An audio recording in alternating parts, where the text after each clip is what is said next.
but I am joining you now from my fiance's lake house in Maine. Um, and that sentence is crazy to me, having a fiance, and um, it's nothing that I ever thought was going to happen to me. Importantly, her lake house is on Serenity Lane. And I thought I had to share that. Um, Hopefully, I can share some of my serenity with you, even though I'm a little bit nervous because I've never done a Zoom lead before. Uh, and I don't know, I like to throw some jokes in there, but sometimes they come out a little cringy. So we'll see how it works. But I, I applaud all of you for being here, especially the people who are picking up days. That's incredible. And if I was drinking through the pandemic, um, I wouldn't have survived 100%. This would have been the best thing to happen to my drinking, but the worst thing to ever happen to me. Especially now that you can get everything delivered with Drizzly and restaurants delivering. But I isolate, and if you had told me that early in my drinking, I would say, no, no, I'm the party guy. You know, I'm social. I go out. Um, but I would go out to the bar, and then the after party, then the after party, and then or if I did I knew my wines very well. If I did sophisticated events, I would be ending the night with the plastic bottle of vodka in the basement of my apartment. I was a basement person doing basement things, um, which I've heard once, which I really like. Um, so this is a newcomers meeting, and I'll try to impart a lot of the newcomer phrases that I learned, as platitudinous as they may be or sound sometimes. If Sorry if you've heard them 1,000 times before. Um, so I have a sobriety date. It's March 17th, 2017. So I have about 3.5 years. I have a sponsor who knows he's my sponsor because I talk to him regularly. And in my first year, I talked to him every day on the telephone. My sponsor has a sponsor, and I have a sponsee. And I go to about 3 meetings a week mandatory, and then the rest I pepper in whenever I can, and that's a bare minimum. Um, I have a service position, and I talk to other alcoholics, and I do service whenever I'm asked. I was thrilled when Kate asked me to speak here, and all of these things help to keep me sober. Um, I grew up with a perfect, tightly knit family, no trauma. My parents didn't drink; they were pretty much teetotalers, and there was no history of alcoholism in my family. And I bring this up because it's not just entirely hereditary. There's nothing in the nurture of my upbringing that brought it on. Um, it's baffling in itself. I just always had this darkness in me that I needed to fill up. I was the fat kid growing up, and I got picked on a lot.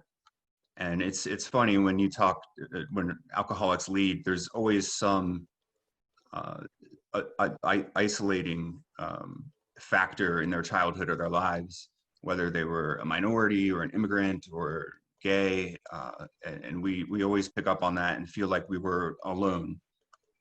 And I very much did. And I went to a different school than everyone in my neighborhood. And then in high school, I ran with the pothead crowd and just sort of dropped out from the normal high school scene. And I was the kid in the pothead crowd that was always trying to find alcohol. And then I went to a drinking college where I was able to drink the way that I wanted, which was fantastic, and I was good at it. Um, and I had a ball, and drinking was all fun and games for a long time. And then when I was 25, I discovered cocaine, and then I was the guy who always had the blow, and I was bringing my friends down with me. Um, so I was always a drinker, and it was always just a part of my life. and I enjoyed it. Um, and then I went through law school, and it was still fun and games, but then it became a little too hard to balance, all the partying and my and school. So my school suffered, my relationship suffered, and I graduated in 2011, which was um, after the economic depression of 2008, and there were no jobs available to me. And I was taught my whole life, you jump through X hoop, then you get Y reward. And I just found this empty nothingness. I was unemployed, and that is when my drinking went from partying to real alcoholism. And that's when I started shaking when I wasn't drinking, and it took a real turn for the worse. I lost a relationship, a 6-year relationship, and that really destroyed me. Um, so I did what anyone would do and moved to New York City with no job and no home, no prospects. And I remember I was living out of a suitcase and couch surfing, and I was on a park bench at one time. Like, I wasn't, maybe I'm lying to myself, but I was lying on a park bench and laying on my suitcase, and somebody walked by and said, "Hey man, I have a sandwich." And I was like, "No, no, I'm not homeless." And then looking back on it, I was homeless and I was hungry. But like that sense of pride prevented me from acknowledging that. Um, so what else was it like? I, I would shake terribly. I would drink a, a liter of vodka. No, let's see how much, half a handle of vodka every day. Especially when I was unemployed, or employed, it didn't matter. I would sleep in the stairways when I was employed. I would go to the fire escape and sleep there for an hour or two, and I thought that was completely normal. Um, and then when I got sober, actually, I thought I could put on my resume that I'm sober. So, I'll show up to work on time, and like I thought that everybody drank and everyone was like showed up to work late and had a problem. It was delusional. Um, so when I was in New York, I slipped on ice and broke my ankle during a blizzard, and it was a complete freak accident, right? Except I had been up all night doing blow and drinking. So at 7 a.m., I was walking the dog and slipped and broke my ankle, and I had to get a surgery on my ankle. And the doctor refused to do it because he brought in a social worker, and they said, "You drink how much per day?" And they can't give you anesthesia when you drink that much. So he made me go to a detox, and that was my first time. And I remember leaving the detox, and I immediately went to a bar, and I had a couple beers and a shots just to get on the train to go home. Um, so I had to, so that didn't work. And I couldn't remain sober, and I didn't want to. I didn't want to change. I wasn't ready yet. He was just forcing me to, but I had to get this ankle fixed. So he had me do drug tests, and I remember I'd stayed up all night again, bafflingly, and I showed up to a drug test, and I was doing key bumps and drinking whiskey in the bathroom while I was like submitting a urine test. I don't even know why I showed up. Obviously, I didn't pass it. So I had to move into my parents' basement in the suburbs of Massachusetts, and they didn't allow me access to a car. They knew I was alcoholic. They cleared out the room, the liquor cabinet of what little they did have. And the second I was able to get their car, I went and bought vodka, and they found me drunk. Anyways, I was able to get that surgery, and during that time in my parents' basement for 8 months, I was a dry drunk.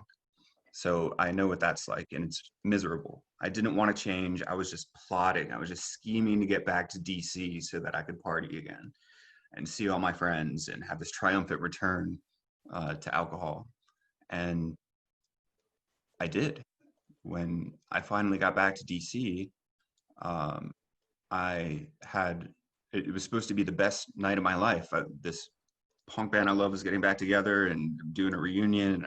I went up to Philly to see it, and I was drinking in the car on the way up, and at some point I blacked out, which I never did. I brown out all the time, but blacking out was scary. And I woke up in the hospital in Philadelphia, uh, away from my home state. Like, didn't really understand where I was. Um, and then that was the very beginning of the very end. Because I had been in New York drinking for 6 years, just skidding along the bottom, just nose on the bottom, and just kept going. So this is at the very end of my drinking. I went to the hospital that time, and then I went to the hospital 2 more times because I was so good at drinking, but my body couldn't keep up with me. So I was getting tremendous withdrawal symptoms. I was shaking, and my heart rate was like 145. I was tacking out. I was going to have a heart attack. I was this close to seizures, and I had to go to the hospital twice for that within a month. So that's like 3 hospital visits in a month. And I had a fatty liver, and I was dying.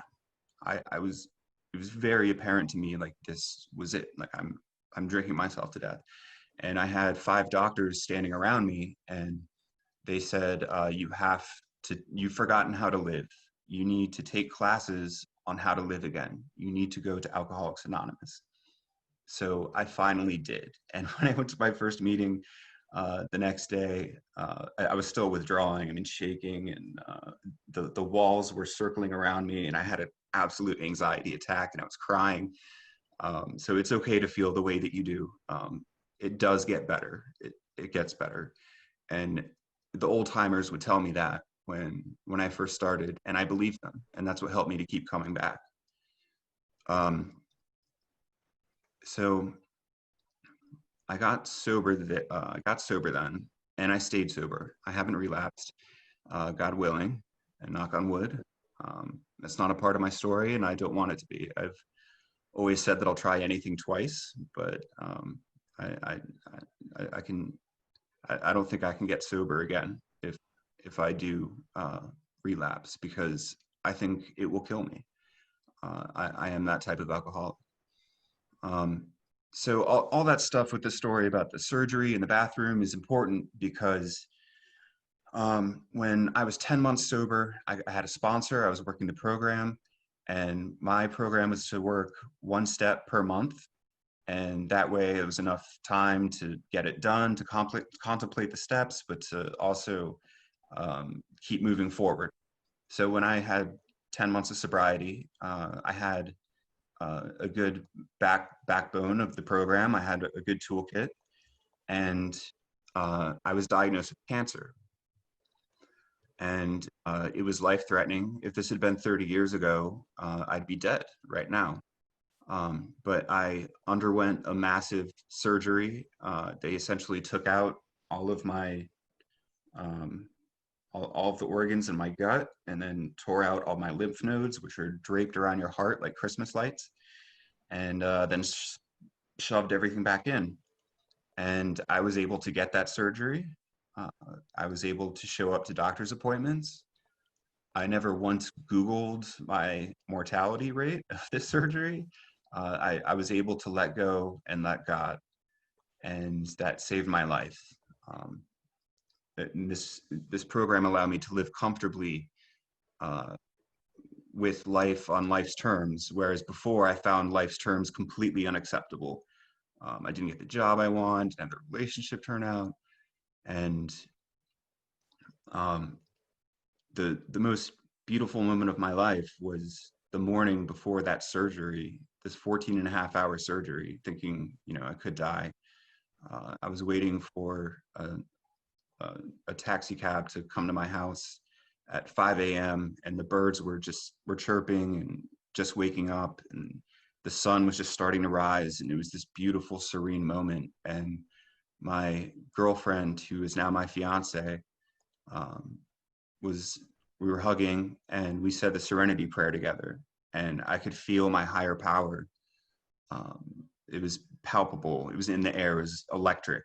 It made the hairs on my skin um, um, stand up, and it was the most beautiful moment. I've never felt so tied to life, whereas before I was suicidal and I didn't want to be a part of this life.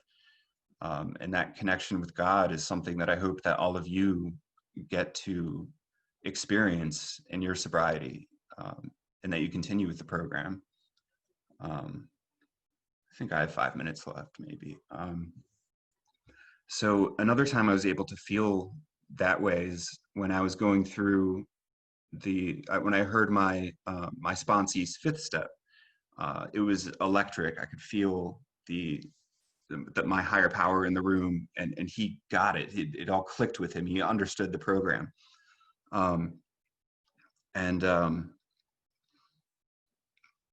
so I don't know, that's my spiel. Let's see if I have anything else to say.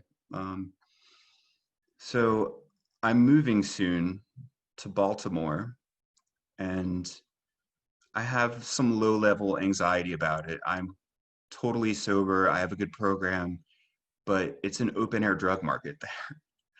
And I don't think I'm going to relapse. I don't, but there's just that, little tickle in the back of your head always.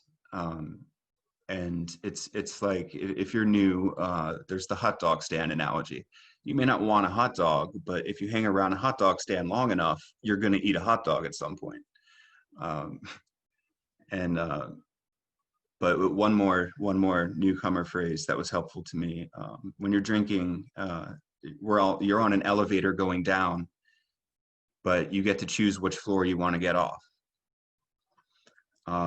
So sobriety and Alcoholics Anonymous doesn't solve all of your problems.